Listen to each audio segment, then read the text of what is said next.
เนาะก็มีคนทักเข้ามาบอกอยากให้บอกวิธีตั้งเน็ตละ95,000นะแบบมันได้ data เพิ่มเนาะแบบ x 2หรือว่าคูณ2เนาะถ้าเจ้าจะได้ตัวนี้เจ้าต้องเราโหลดแอป Umani แอปตัวนี้เนาะเดี๋ยวสิขึ้นหน้าจอให้เบิ่ง Umani ตัวนี้เนาะตัวนี้แหละเข้ามาหลังจากนั้นเจ้าลงทะเบียนเนาะ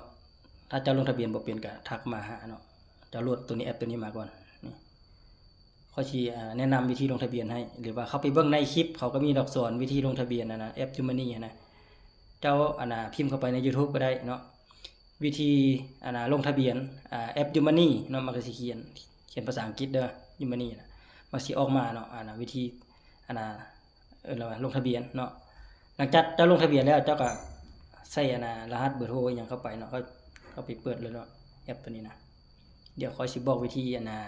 การเติมมันจะซื้อดอกเพราะว่าแอปค่อยค่อยติดตั้งมาแล้วเนาะมันก็เลยเข้าทางรหัสเลยถ้าเฮาบ่ติดตั้งแล้วเนี่ยมันอาจจะให้ใส่เบอร์โทรหรือว่ารหัสอย่างต่างลงทะเบียนนั่นแหละเนาะ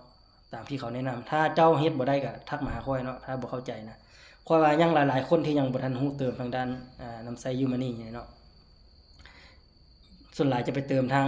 เบอร์โทรเลยเนาะโอนเข้าทางเบอร์โทรแล้วไปเติมทางอีหยังก็ไม้ดาวอีหยังแล้วก็พิมพ์ตามตัวเลขนั่นน่ะเขาแนะนำค่อยว่าย่ามันบ่กุมเดือนตัวนั้นเนาะก็คือบ่าวหลักเก่านั่นแหละเว้ามาเลยเนาะเสียนึงมันบ่กุมเดือนน่ะอย่าไปเติมตัวนั้นแหละมันยังบ่กุมเดือนนะเนาะ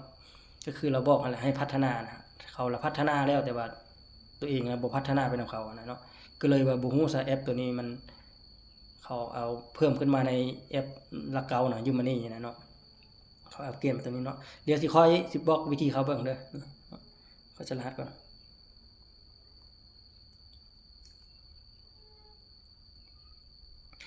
มันจะมี data x2 นี่เนาะมันจะมี data x2 โอ้ยลืมมาเอ้ยลืมบันทึก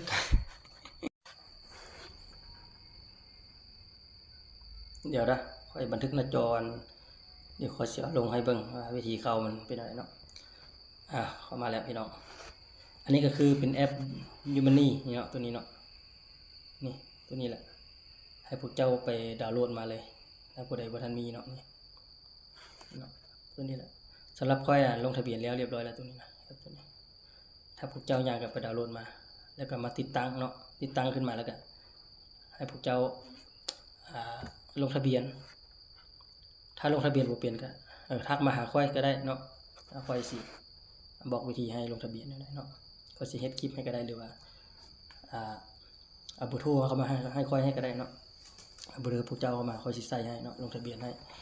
แล้วก็อย่าลืมมันให้ลงทะเบียนมันต้องมีบัตรประจำตัวหรือว่าปึ้มสำเนาครัวเนาะลงทะเบียนอะไรเนาะมันจังสิมาผ่านได้เนาะฉะนั้นเราต้องมีบัตรประจำตัวด้วยค่อยก็สิบอกให้ดอกวิธีแนะนำถ่ายรูปแบบใดเนาะถ่ายรูปเจ้าของนั่นแหละมาส่งให้ค่อยก็ได้เนาะก็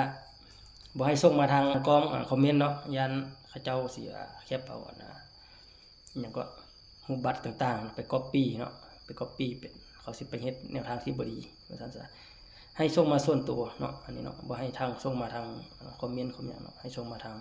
Messenger บ่หรือว่าเบอร์ติดต่อทาง WhatsApp เนาะเดี๋ยวสิค่อยสิเอาขึ้นให้เนาะเขาสิมาแนะนำเบิ่งวิธีเข้าไปเติมอยู่ในแอป Umani เนาะเดี๋ยวเขาสิเข้าให้เบิ่งใส่รหัสเข้าไปก่อนให้เบิ่งก่อนก็ได้เนาะเพราะว่าค่อยลงทะเบียนแล้วเนาะค่อยบ่ได้ลงทะเบียนใหม่มันจะเป็นหน้าต่างแบบนี้นี่หน้าต่างของมันเนาะส่วนหลายจะเราต้องโอนเงินเข้าก่อนก่อนจะตั้งเน็ตนี่นะเราจะสมัครเนาะมันจะมีคำว่า QR นี่เนาะ QR นี่ลองติ๊กเข้าเบิ่งก็ได้นี่อันนี้คือ QR ของ Umani เนาะเราต้องโอนผ่านแอปหยังก็ได้เนาะผ่านธนาคารหยังก็ได้นี่โอนเข้ามาโลดหลังจากโอนเข้ามาจำนวนที่เราจะตั้งแล้วเราก็เข้ามาเบิ่งประเภทอินเทอร์เน็ตประเภท data เนาะมันจะมีอยู่ในนี้นี่ 5G หรือว่า data x2 เอิ้นว่าคูณ2เนาะจะกดเข้าไปแบบนี้นี่เนาะมันจะเป็นประเภทนี้นี่เราจะเลือกมาอยู่เฮาเวียนยาวนี่เนาะก็คือเป็นระยะยาวนะเป็นพวกเดือนนี่แหละเนาะมันจะมีประเภทเงินนี่เนาะมันจะมี 50,000 55,000 แล้วก็80เนาะ40 อันนี้100,000นี่ก็ได้40กิกนี่เนาะอันนี้125,000ก็ได้55กิกเนี่ยแล้วแต่เฮาอยากเติมเท่าใดเนาะมันจะให้คูณ2เนาะมันจะคุมอยู่รอบเดือนนะถ้าเฮาบ่ได้อัปโหลดคลิปลงในแพลตฟอร์มต่างๆเนาะคันคือค่อยนี่ค่อย YouTube แด้